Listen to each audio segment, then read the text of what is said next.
So ladies, my name's Nita.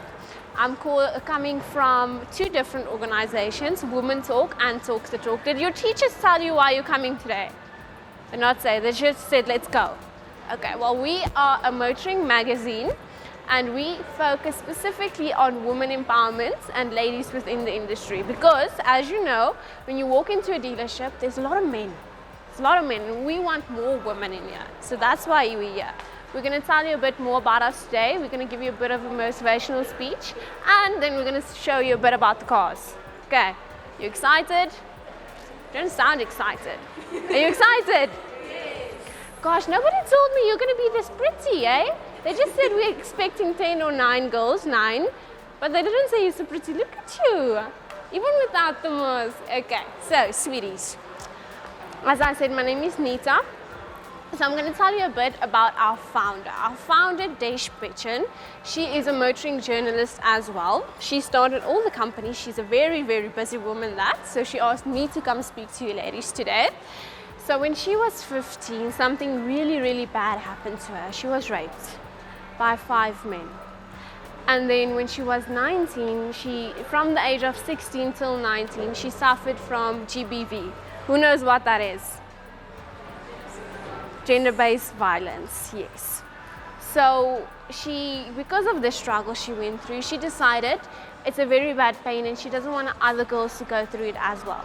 So she decided to go on this journey of women empowerment and motivating ladies to be strong and to be empowered and to do their best and to excel. And how do you do that? You build a career for yourself, so you become independent, right? So that's why we're here, as I said. So who knows what women empowerment is, or you can relate from it that women empowerment means to help ladies, but how can you do that? Can anyone tell me, how can you help a lady out? Anyone?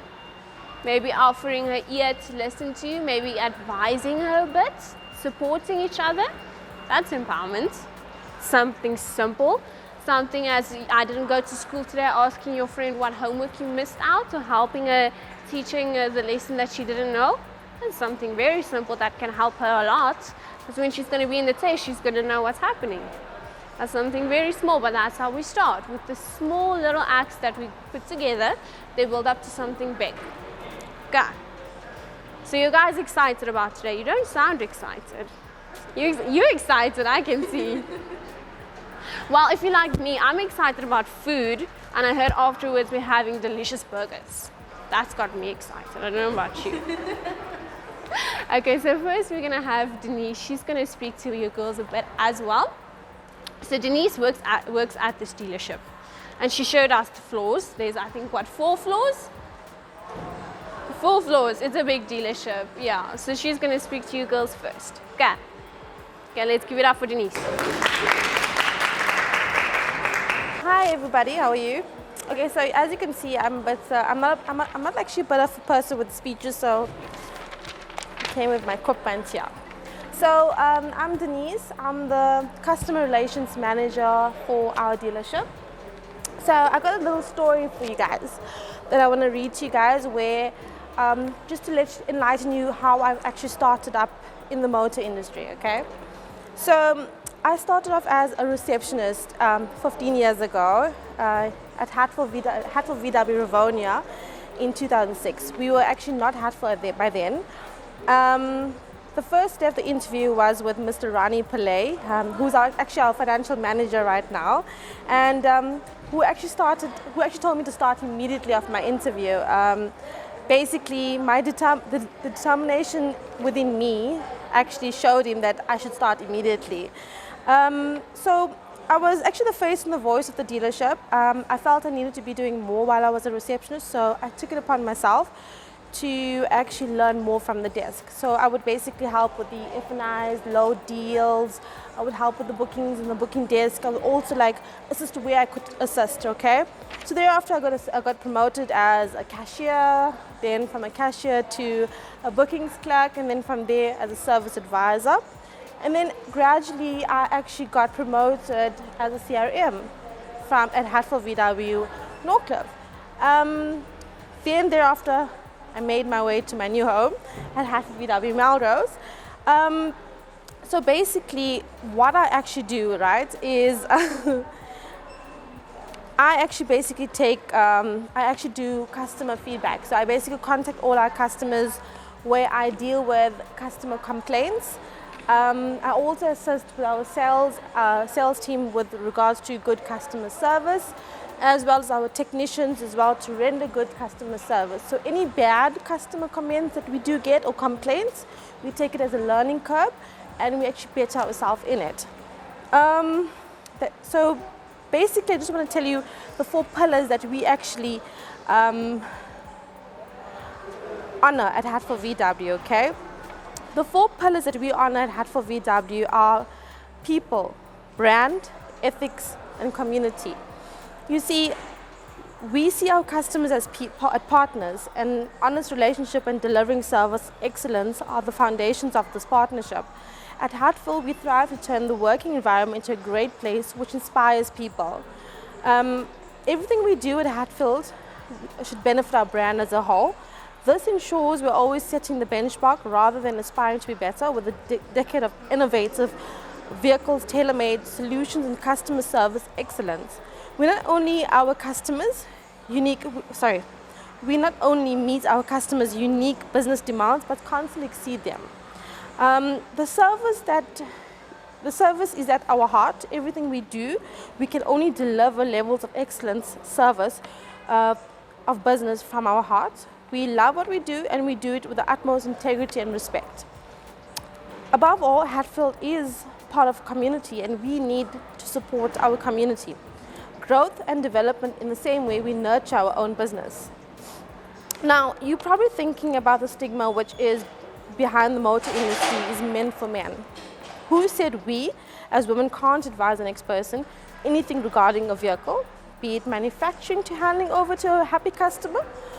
We can be a part of that process. We are able, we can, and everything men can do, we can do. We may be judged by our stature in terms of size, height, and our strength, but trust me, if we can put our mind to it, we can accomplish it. Ladies, keep your self-values and self-respect. Don't do anything that could compromise your values. Now, I'd leave you with this one thought, so for you to always remember. The ability to read, write, and analyze, the confidence to stand up and demand justice and equality, the qualifications and connections to get your foot in that door and take your seat at that table. All of that starts with education. Thank you. Well, I hope you guys learned from her. That was very, very powerful. Okay, so up next, we're going to have Zanele. Zanele. And she's going to speak to you a bit, but she's also going to demonstrate some stuff on the vehicle. Good morning. My name is Zanele. So we all have our own stories. So it all started immediately after matric. So I matriculated 2012 and excited. Are you all matriculants? There we go. We're all excited at this point. At some point, you're like kind of nervous. What are the outputs? I mean, I can imagine right now, everything is horrible with coronavirus on our midst. We used to complain, but what about you guys at the moment? There's limited time to study, limited time for face-to-face with your teacher. Nothing is as great as having somebody to guide you or to hold your hand in order for you to show you what you need to do next. I mean, what I have learned as an individual is it starts with you as an individual. Before you can actually put your trust or responsibility on another person's hands. Because 2012, I was the 4th highest candidate at school. It's always the best thing ever until you get to varsity, first year. I used to love fixing everything, so I was one of those. We used to have arts and culture, right? Technology. So I did all my practicals. I did everything that needed to be built. That was the kind of person I was. So I knew from the get-go I wanted to do something in engineering, right? And then what happened? So Wits University was like, you know what, girl, we want you, come and study. I did mechanical engineering, but guess what happened? I failed all my modules. I had a bursary. The bursary pulled out.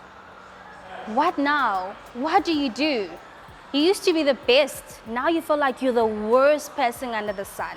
How do you get back and tell your parent, Ma, I didn't do good? What do you do?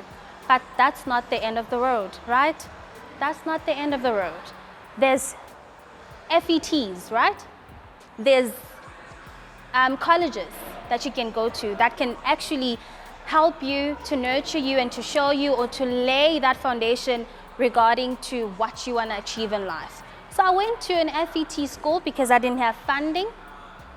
And I went, did electrical engineering. Booyah, I was yet again the top student, got distinctions and everything. But thereafter, done. But what now?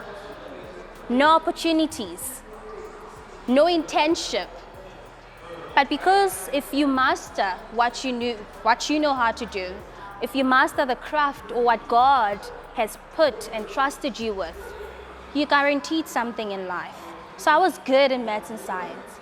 So being good in something, I got myself having to be called back to say, why don't you come back and teach the others? And you know how FETs are? You get someone who's as old as your parent, and then sitting over there, and then you have to teach that person. Do you understand now the logic and everything that occurs over there? But I wasn't satisfied with that. That was not my dream. That was not what I wanted to do. I love teaching with all of my heart, but that was not for me. God always comes through. I got an internship to go and do my mechanical now, practicals at a different institution. I went there. I was there for around about, I think for 8 or 7 months or so. An opportunity came through VW as a group SA. They wanted candidates, the best in your classes, to come and really, come and get the feel as to what really happens at dealers. We want to have, So I was like 2 out of, they needed 10 individuals. So we were 2 girls out of 10. I happened to be one of them who got selected. So I was in the workshop again. So the stipend, obviously, what the stigma that young people are worried about right now is how much am I going to earn when you guys are saying, let me come. Let me tell you something, we only got 1,500 at the time. And what are you going to do with 1,500? If you want to go back home and your mom tells you, oh my God, we don't have enough this or enough that, now you have to worry about what you're going to eat when you get there. You have to worry about transport money. You have to worry about what is my younger sister going to go to school with. So those are the challenges, but it teaches you life. So there I was. Whatever you do, people are watching and people are noticing. So I was one of those. Doing something, doing everything to your best and going an extra mile to try and prove yourself, because that's what works these nowadays. If you're going to be a lazy person, and it's the same thing that happens in class. If you're going to be lazy and you want to be pushed or pulled to do this and that, you're not going to go really anywhere. So I found myself being selected again to come and work in the forefront with the ladies and help them. Because I'm very, very fast at picking things and learning very quickly. Found myself working for VW in the forefront. Now customers are calling me for advice. Imagine that. Now you don't, honestly, every call that gets through, it gets pointed to you and you have to really advise the next person, whether it's an emergency or anything that's happening on the other side. So in a nutshell, what I'm trying to bring across to you guys is stay strong. This is only the beginning. I know 12 years of your life, you're thinking, oh my God, can I just finish this? But this is only the beginning of a path that you want to pave for yourself as an individual. So wherever God is going to point you or place you guys, get there, thrive. I've got a younger sister. She's at Pretoria University doing BSc in genetics. She's still struggling. But I always call her every day. You guys can do it. You guys can do it. Because, we were listening to the president on the 16th when he spoke. He said it's up to each and every one of us as young people right now to assure that we bring about employment amongst each other. Because they've realized that there is gold that we have in each and every one of us. So whatever idea that you have, nurture it. Do you understand what I mean? Do something about it, research about it. There are certain individuals we refer to as teachers, as our guidance, as our mentors. You can always run past them and they'll blossom whatever that you're thinking of doing, and you'll be something in life. This is only the beginning. You see us working in a fancy building and everything, but we always wish for more and more and more to better the next person. Because in life, you don't just, get on the hierarchy all by yourself, but there's people you need to pull with you, because one helps the other, right? That's why we have two hands, because with this hand, it helps this hand to assure that things are done. So with that said and done, I'm just going to demonstrate a little bit of what really happens. I'm dressed for the part. I'm not usually dressed like this. So I wanted to be as practical as possible as to what really happens when you're driving the car. Because obviously our parents buy us cars. We buy ourselves our first cars. But how do we tackle the day-to-day things? Safety features that you need to really know about your car before calling me and asking me about it. So certain things we need to know as individuals, right? Just to have a leg to stand on, so that someone, when you ask the next person, but you have a little bit of research, say, you're playing games with me. So I'm going to teach you guys how to change the tire and where does everything that needs you to be able to change a tire sits, in regards to your lightings, in regards to your wipers and everything. Those are the day-to-day things. So when you wake up in the morning before you actually start your journey, so those are the certain things that you need to do, because a whole lot of things happened unplanned. You might be driving thinking everything is okay, poof, and your tire goes flat. So we're going to show you how to really change a tire. Okay, I hope you guys enjoy. So obviously everything sits at the back in your boot. Yeah, okay. So as you open your boot, there's this lid that leads to everything underneath. Most probably you guys have seen it. There's your tire. You have to make sure that you have these things, because even if you either call a technician to come and assist you or your insurance company to come and assist you, if you don't have a tire, there's nothing they can be able to do. So you need to make sure all the time you have a spare tire in your car with the tools to enable you to change the tire. Okay, all right.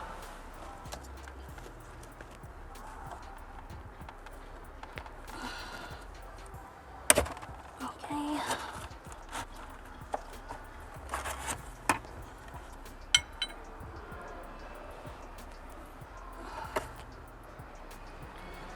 So I'm gonna remove the tire, and then we're gonna just reinsert the tire back to the car. So I'm not gonna use this back tire at the back. But who can tell me what this is? It looks so useless. It's like a number. What the hell is this? But remember, in your car you've got what we call center caps, right? To protect your nuts. It's like a safety nyana, cool nyana thing that you're gonna have in your car. So this enables you to remove those little caps. So you've seen different cars, it's either it's one unit or it's individual units. So we need our spanner to enable us to loosen our bolts. And then this is a safety feature for your tires. It's called a lock nut. It's like a key. You know what people do these days? You park your car, the next thing, oh, my car is on top of bricks. What happened? So this is what we use as a safety feature to secure your tires so that nobody really removes them. So they can remove all bolts, but without that safety key, they won't be able to steal your tires. So this is what you use to remove these little guys over here. So you just hook it like that, and then you pull it. So this is how you use it for.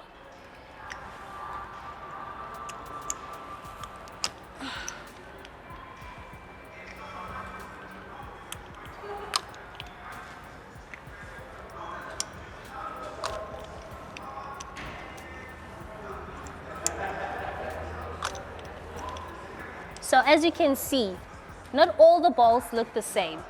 So this is what we call a lock nut. It's like your skellum key. Even if somebody has a key to open your bolts, but without that main key, they won't be able to open it, right? So now I'm gonna grab a jack.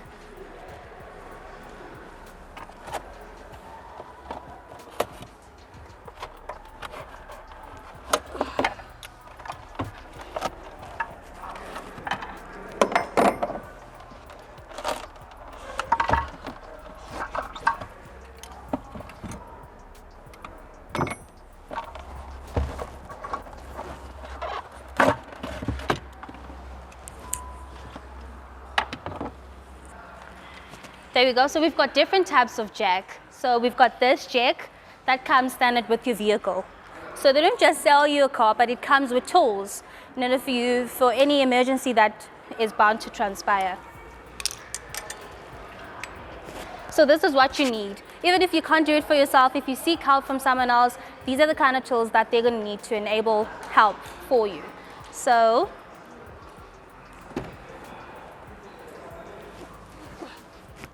you need to make sure that your handbrake is up all the time. Why? Exactly. So it needs to be stable because it stops your car from rolling either back or front. Because now we don't want you to be like jacking your car, then it moves in the reverse direction, you end up hitting the wall or the next person, right? But most importantly, what is it that we're missing? What's that one thing that you need to do first before you even are sure that all of these tools are there? Let's say I'm at highway, hey, something happens, I don't know what's going on. You stop the car, put your hazards on, but what are you supposed to do next? To put your triangle, perfect. So you need to make sure that all the time you do have a triangle, because it's important to assure or to alert the other people that, hey, there's an emergency that I'm attending to, right? Because not everybody is driving cautiously, right? So you don't want someone to be bumping you at the back while you're trying to either, change your tire, or there's something wrong with your car that you really don't understand at the time. So you have to make sure that you have a safety feature called a triangle. And remember, the reflect part of things has to be facing towards the cars which are coming in your direction, right? Because it's a reflector, so it will reflect the light so that that other person gets an alert that, oh, there is an emergency in front of me. So you put it in a distance whereby the next person, even if they're coming at whatever speed, it allows them enough time for them to brake, in a safety way, not braking on top of you or hitting you at some reasons, okay? So now, each and everything that we need to do in the car, we kind of guide it. That's why there's an owner's manual in your car, because it doesn't just come all by itself. So you need to know where exactly am I supposed to jack my car. So there are jacking points underneath your car by the chasers. If you were to kneel down and check it out at the bottom, it's either there will be a mark here, but this one, because it's an arrow line, there's extra features to it to make it look fancy. But the ones which don't have this little plastic band, they'll have like a triangle or, something like hitting as a mark to show you where you're supposed to jack your car. So in this regard, our chasers here, there is a mark that they've made to let you know, to show you that that's where you're supposed to jack your car. All right. So now, this is what we're going to do. So you're going to have to loosen your jack just to make sure.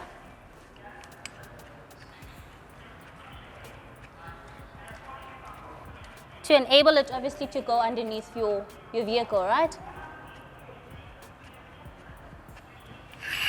So you kneel down, you observe. So you can see there's a little marking here. So your chasers has to be in between this so that it assures that enough weight from this side and that side is balanced off so that your car doesn't either get bent, because you can get a bend here provided you're not jacking your car at the correct spot. Okay. So we're gonna put it right under here, increase it a bit.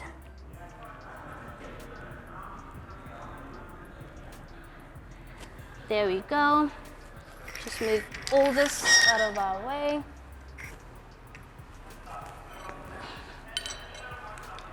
So this is the little hook that we're going to use for over there. But before you jack your vehicle up, you need to make sure that at least you loosen some of your bolts. Because now, what will happen if I've already jacked my car and my front tire is slightly a bit off the surface area? It won't, because I won't be able to do it, right? Because there will be that circular motion because I don't have anything gripping in order to enable me to unfasten my bolts, right? So, remember the key that I told you about? So let's start with it. So that's our lock nut over there.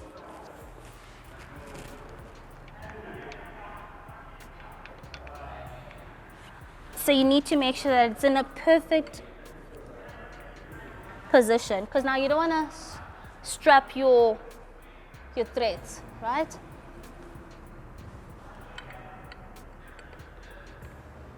So now that's your tool.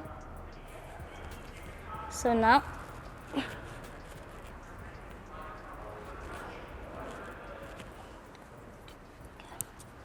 just a moment. So I think I'm going in a different direction.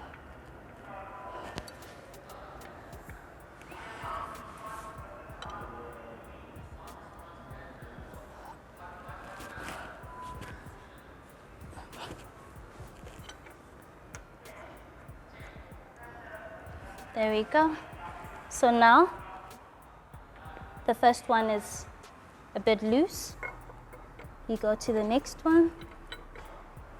So you need to put it in a certain angle that's going to allow you to use also your weight to your advantage, because it is a bit, hard.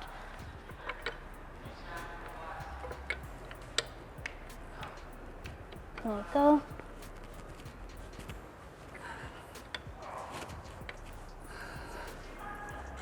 There we go.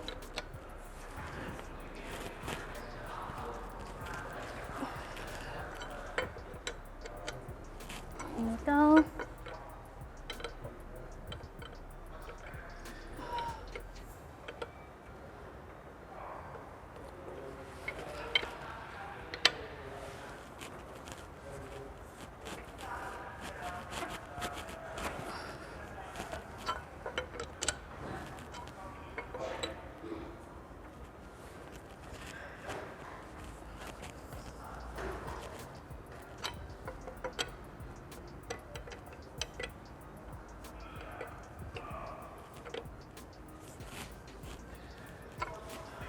There we go. So we've loosened up our bolts.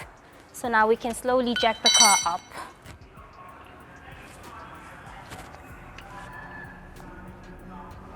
Okay, so this little hook, we're gonna hook it over here.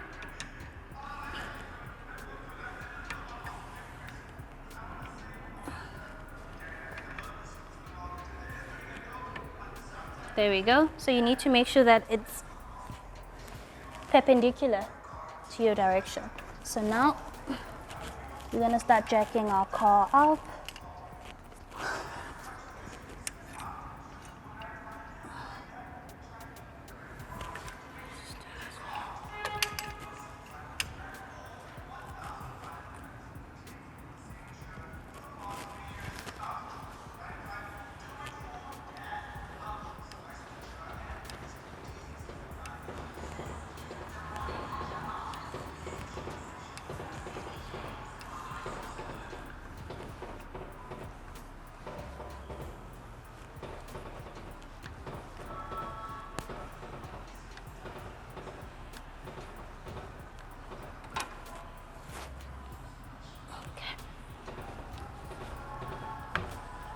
Go.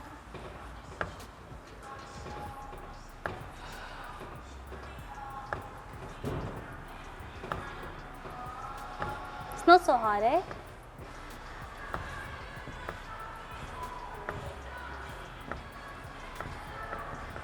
There we go. There we go.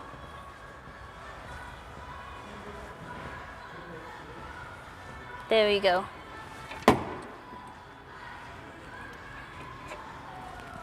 So as you can see, we've jacked our car at this point. So when you buy your car, they give you every tool to enable things to be easy for you.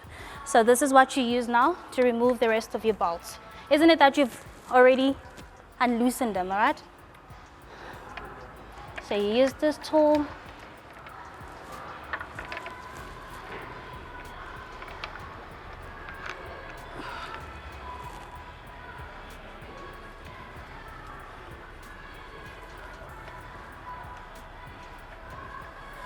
You're loosening your bolts.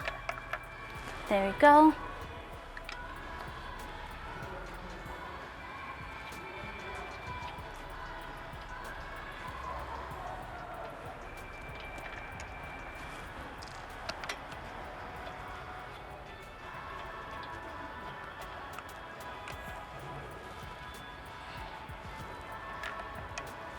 There you go.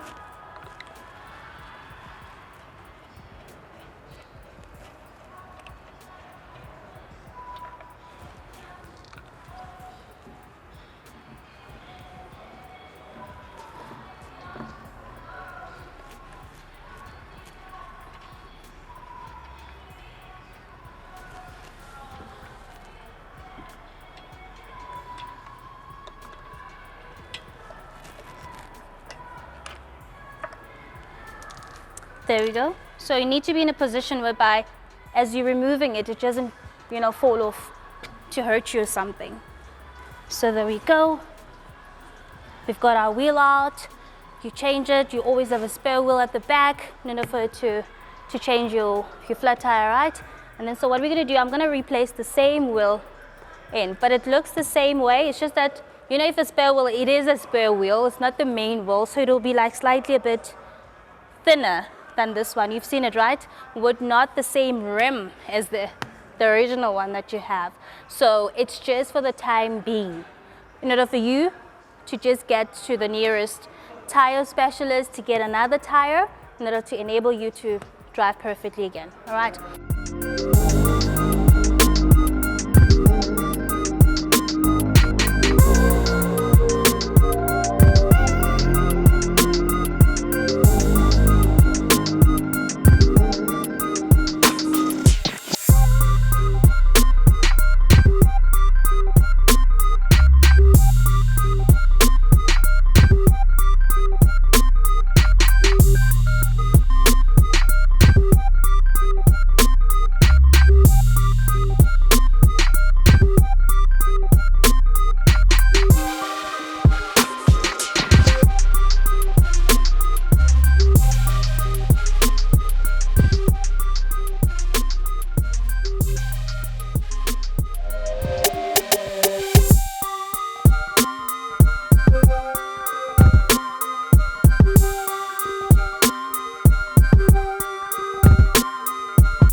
And that's a wrap from another workshop here at Hatfield VW Melrose Arch. Thank you guys so much for watching. My name is Nita Statler and I'm out.